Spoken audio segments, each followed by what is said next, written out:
s'il y a bien un point qui a été central dans la reconstruction de Gunna, c'est clairement sa connexion avec les artistes africains. Gunna, quand il est parti en prison, tout le monde pensait que ça allait être KO. Et honnêtement, moi, le premier, ça allait être très difficile de revenir, surtout quand on connaît le sort qui est réservé aux snitch dans l'industrie américaine. Et il faut le dire, il a réussi à faire très fort. Mais là où je voulais vraiment mettre l'accent aujourd'hui, c'est sur sa connexion avec l'industrie africaine, que ce soit rap, que ce soit chant, que ce soit vraiment musical en général. Il a vraiment compris que c'est là-bas que le mouvement allait, que c'est là-bas que les gens étaient connectés, qu'il allait réussir à séduire une autre audience. Et ça, il a fait très bien. Happiness avec Asake, bien que le son n'était pas forcément fou, a réussi à séduire quelques personnes. Il a réussi à sortir de très bons couplets à droite à gauche, comme sur Blessings avec Victor Thompson, qui était vraiment pas mal. Le son avait plutôt bien tourné sur les réseaux.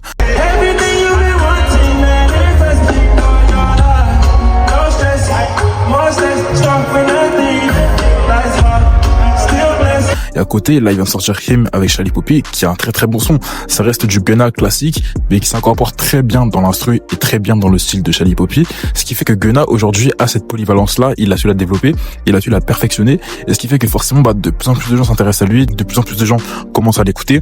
Et bien qu'au niveau national, forcément, c'était une icône, une très grande star, il a vraiment réussi à développer tout ce culte autour de l'artiste au niveau international, à faire en sorte que des auditeurs du monde entier puissent l'écouter, puissent être familiarisés avec sa musique, et ça, pour moi, c'est très très très fort.